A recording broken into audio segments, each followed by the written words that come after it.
রাঙামাটি জেলার কাপ্তাই হ্রদের পানি সঠিক সময়ে না কমায় চরম বিপাকে পড়েছেন ২০,০০০-এরও বেশি কৃষক। হ্রদের আশপাশের জমিগুলো এখনও পানিতে নিমজ্জিত থাকায় আবাদ শুরু করতে পারছেন না তারা। দ্রুত হ্রদের পানি কমিয়ে চাষাবাদের উপযোগী করতে জেলা প্রশাসনের নিকট দাবি জানিয়েছেন কৃষকরা। রাঙামাটি প্রতিনিধি এম কামাল উদ্দিনের পাঠানো তথ্যচিত্রে ডেস্ক রিপোর্ট। প্রতি বছর ডিসেম্বর-জানুয়ারি মাসে রাঙামাটি লংদু, নানিয়ারচর ও বাঘাইছড়ি উপজেলা নিম্নাঞ্চলের জলভাসা জমিতে বোরো ধানের চারা রোপণ করা হয়। কিন্তু চলতি মৌসুমে হ্রদের পানি প্রত্যাশিত হারে না কমায় অধিকাংশ জমি এখনও পানির নিচে তলিয়ে রয়েছে। ফলে বীজতলা প্রস্তুত না হওয়ায় নির্ধারিত সময়ে চারা রোপণ করতে পারছেন না চাষিরা। কৃষকরা বলছেন, দীর্ঘদিন ধরে হ্রদ সংলগ্ন এসব জমিতে ধান ও মৌসুমি ফসল আবাদ করে জীবিকা নির্বাহ করছেন তারা। তবে কিছুদিনের মধ্যে পানি না কমালে চরম দুর্ভোগে পড়তে হবে তাদের। কাপ্তাই লেকের পানি না টানার কারণে আমরা ধান লাগাইতে পারতেছি না। এতদিনে অনেকে ধান লাগানোর মতো পরিবেশ সৃষ্টি হইতো। পানির কারণে মানুষের গৃহস্থী অনেক শত শত একর জমি মনে করেন পানির তলায় এখনো পড়ে রয়েছে। পানি কমালে আপনার বিভিন্ন চাষবাস করতে পারি।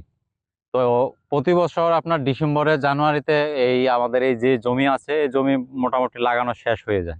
আমরা ধান আইনে ঘরে রাখছি, পানি না কমার কারণে আমরা বীজ এখনো ফালাইতে পারতেছি না। এদিকে বগাচত্বর, কুলশাখালী ও মাইনীসহ বিভিন্ন ইউনিয়নের কৃষকরা বীজতলা তৈরি করলেও মূল জমিতে চারা রোপণ করতে পারছেন না। পানি না কমার কারণে আমাদের যারা চাষি আছে 10 উপজেলায় ওরা খুবই ভোগান্তিতে আছে। আমরা ক্ষতিগ্রস্ত এখন, কারণ এখন ধান মানুষ লাগাই ফেলতো বা কয়েকদিন পরে ধান কাটা যাইতো, কিন্তু এখন সেটা আর হয় নাই, এখনো পানি রয়ে গেছে। আমরা বহুত কষ্টতে আছি, ধান লাগাইতে পারতেছি না। 5 একর জায়গা আমার পানির তলা, এখনো ধান লাগাইতে পারি না।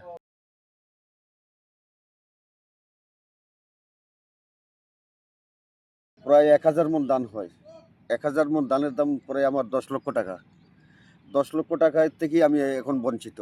এই দেশে রয়েছে মাছ আর ধান, মেইন হচ্ছে ধান। এই ধানগুলো যদি করতে না পারে এই দেশের মানুষ এমনি অনাহারে মারা যাবে। কৃষকদের স্বার্থ বিবেচনায় হ্রদের পানি দ্রুত কমানো প্রয়োজন বলে জানিয়েছেন এ কর্মকর্তা।